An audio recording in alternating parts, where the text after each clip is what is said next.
sebagai perguruan tinggi negeri terkemuka dan terbesar di wilayah Ciayu Majakuning, Institut Agama Islam Negeri Syekh Nurjati Cirebon kini bersiap untuk bertransformasi menjadi universitas.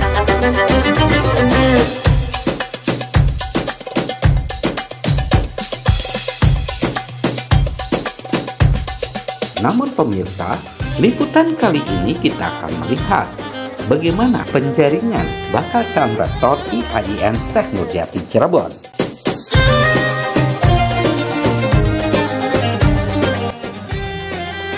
Ada yang istimewa dalam pendaftaran di hari terakhir ini. 3 bakal calon rektor datang bersamaan. Profesor Sugianto, Profesor Aan Junedi, dan Dr. Anjam bertiga bersamaan untuk menyerahkan pendaftaran sebagai bakal calon rektor IAIN Syekh Nurjati Cirebon. Mangga. Ya, sip lah. Itu terakhir, Prof. Sip lah. Yuk. Ya, betul.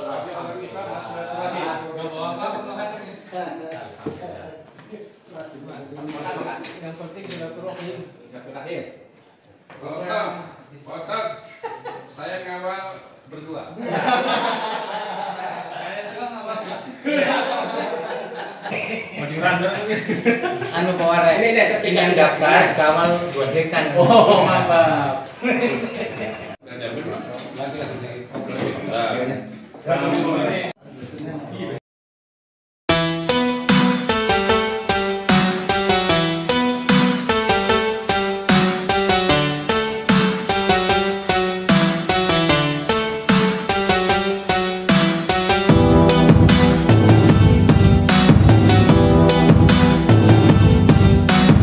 Dan saat ini di ruang panitia seleksi calon rektor sudah ada 4 bakal calon rektor, di mana Dr. Siti Fatimah M. Hum menyusul ketiga bakal calon rektor yang datang sebelumnya. Selain datang bersamaan, juga suasana keakraban dan kekeluargaan dapat disaksikan di ruangan panitia seleksi penjaringan calon rektor IAIN Syekh Nurjati.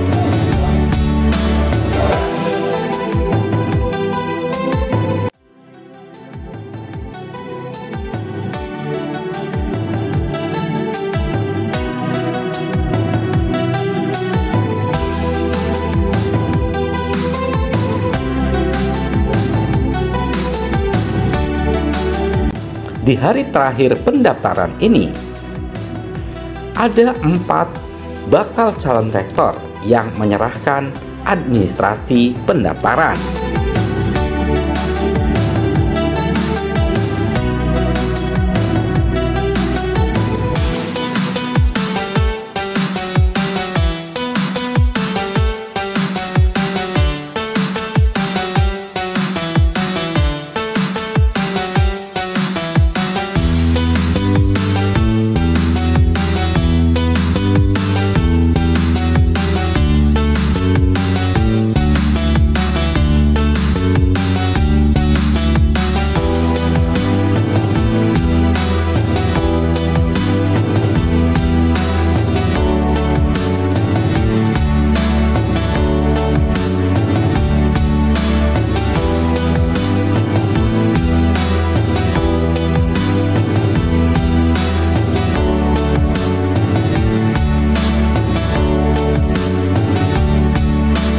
Dari keempat calon rektor yang bisa dijumpai di ruang panitia seleksi, tim liputan mencoba untuk membuka motivasi dari para calon rektor ini.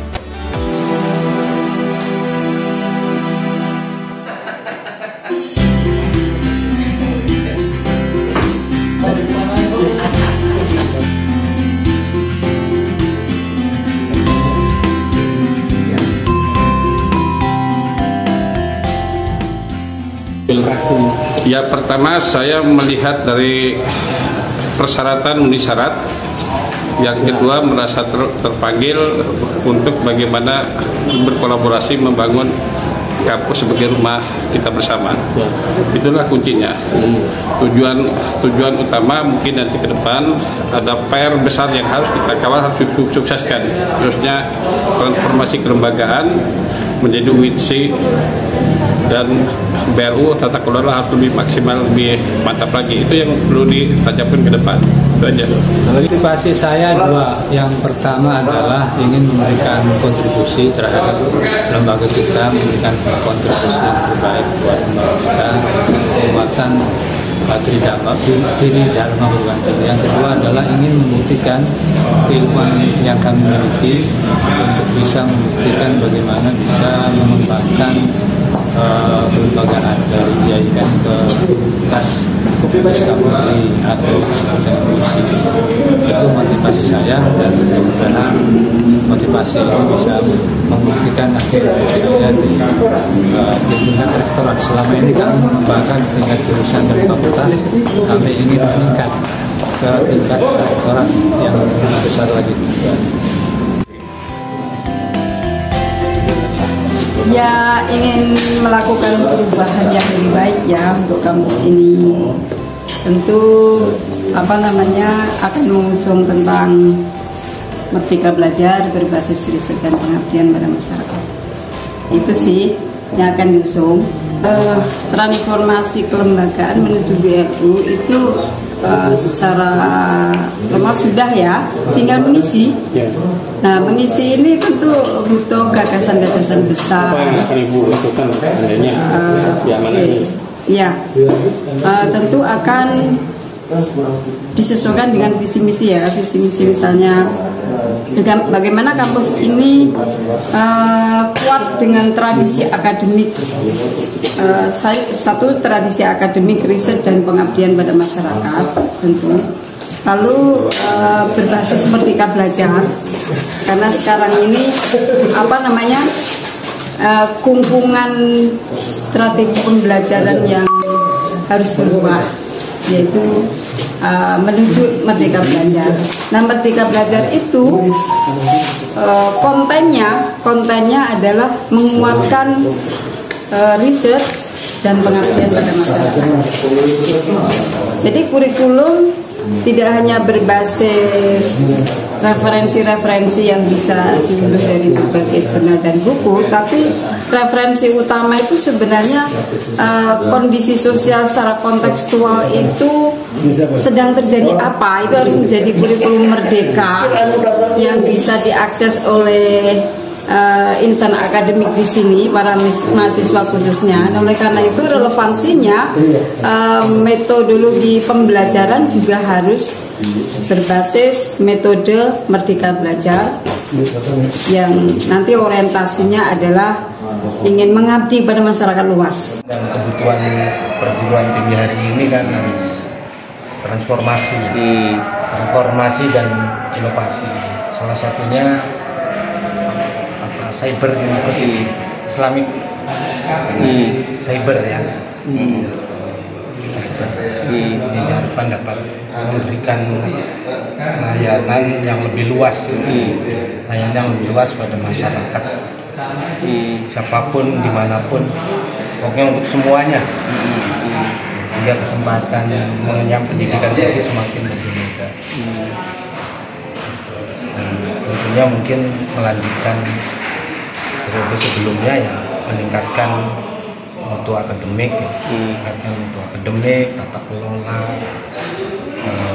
kemahasiswaan, dan juga mempersiapkan kompetensi mahasiswa yang lebih kompetitif di pasar global sesuai dengan bidang ilmu. Alhamdulillah, ini pansel sampai ke 5 tahap ya. Mungkin nanti jam sesuai dengan jadwal kerja jam 16.30. Mudah-mudahan ada penambahan, dan yang udah terdaftar adalah Prof. Jamali, Pak Anwar, itu Pak Aan, Pak Hajam, terus Prof. Sugianto, Ibu Fatimah, sama tadi Pak Warek, Pak Saifuddin Jubri ya. 7 Pak, satu lagi Pak Ilman Nafian Warek 3. udah masuk berkas sampai Sudah masuk. atas nama Pak Ilman berarti ya. Alhamdulillah. Ini baru tahapan kedua. Yang pertama kan sosialisasi ya. Nanti tahapan kedua, nanti ketiganya verifikasi administrasi nanti. Ada verifikasi, kemudian nanti ada pengumuman hasil verifikasi, dan nanti hasil verifikasi nanti laporan ke Pak Rektor nanti. Pak, ini pendaftarannya semuanya internal YN. Baru Apakah internal. memang persyaratannya begitu atau Ya. sebetulnya boleh juga? Sudah dari umum, boleh dari umum. Boleh. Bahkan kemarin dari Humas Mas Arifin sudah di PTKIN, sejak yang sudah dimasuki. Ya, karena kewajiban dari pansel melaporkan ke Pak Rektor, nanti Pak Rektor yang akan menjaring di anggota Senat. Ya. Yang udah itu kita setorkan ke pusat, ke Menteri Agama 3 orang maksimal. Kayak tahun kemarin Pak, tahun kemarin kan 12 orang ya, yang waktu itu. Tapi ke sana jadi 3 orang. Nah, gitu. Hanya kewajiban pansel hanya sampai ke penyerahan seleksi sampai ke Pak Rektor. Berarti prerogatifnya nanti sama Pak Menteri. Sama Pak Menteri. Nanti Pak Rektor menyerahkan anggota Senat. Ini ada 8 orang Jakarta dari ini. Yang ada penambahan sampai maksimal 9 orang Wali Songo. 9 orang. Kenapa berharap ada penambahan Pak? Ya karena lebih banyak, lebih bagus gitu. Peminatnya lebih banyak.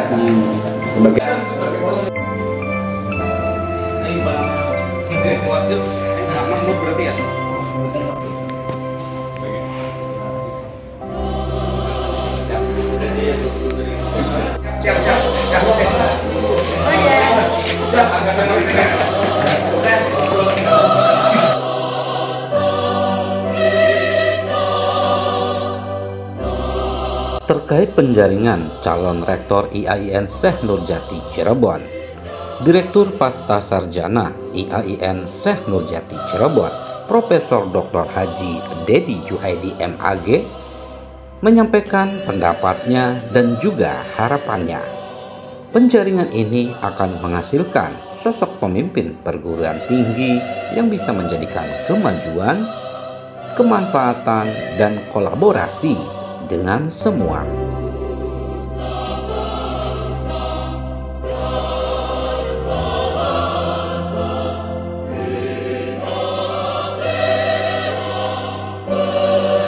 Organisasi Nahdlatul Ulama itu ada filosofi yang berbunyi al-muhafadzah 'alal qadimis salih wal akhdhu bil jadidil aslah.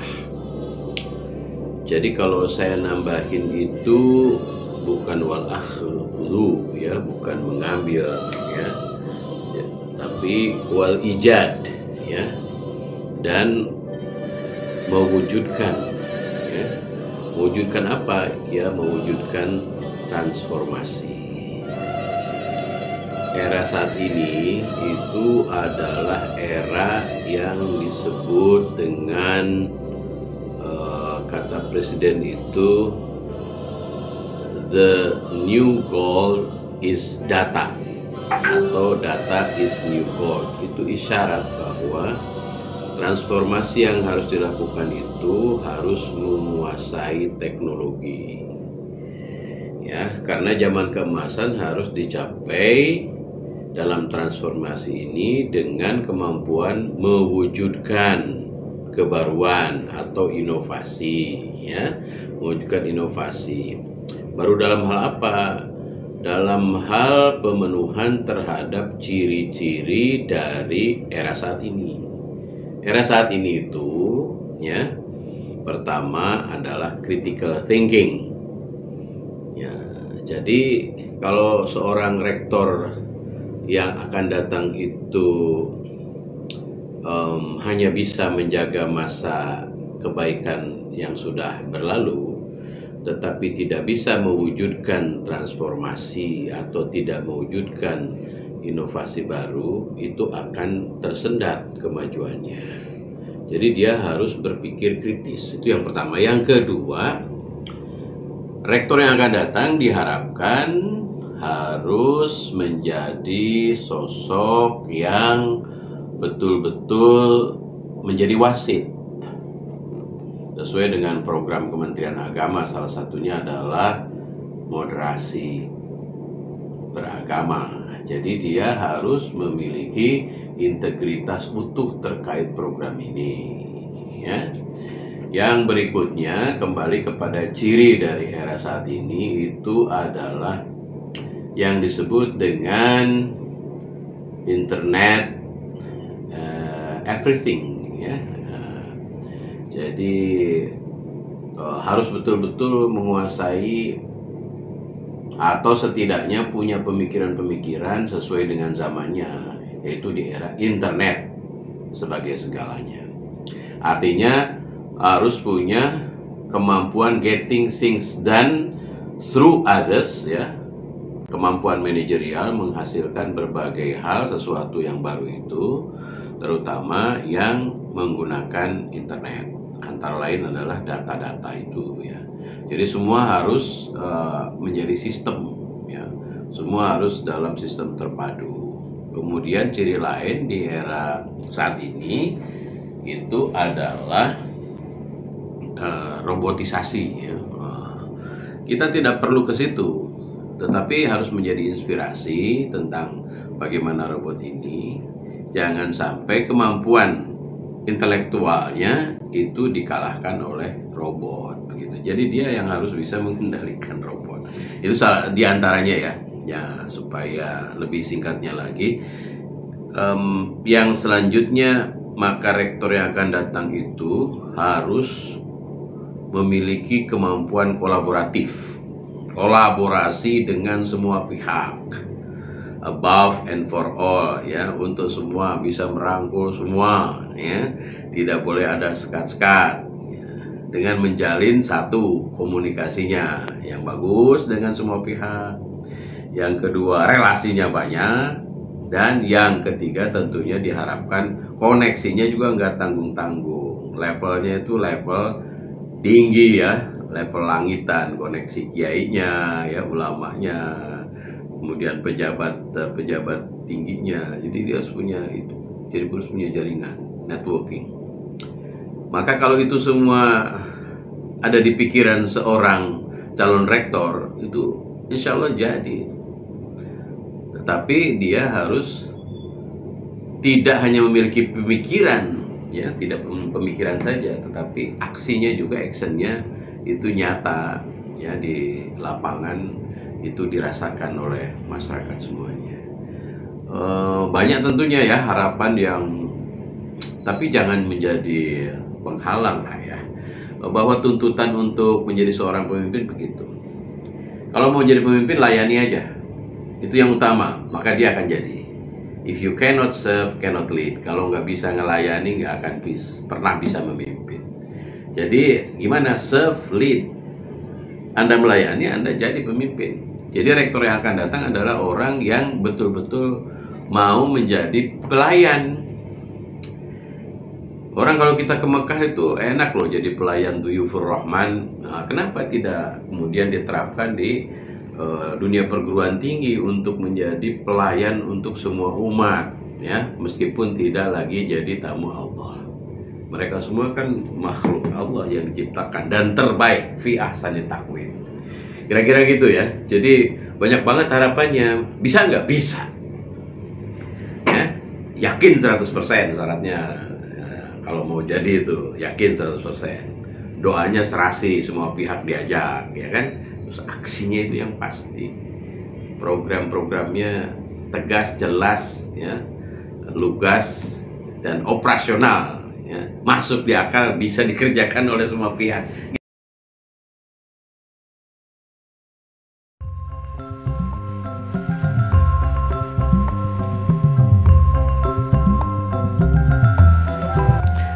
Dari kegiatan seleksi bakal calon rektor IAIN Syekh Nurjati Cirebon, tim liputan melaporkan.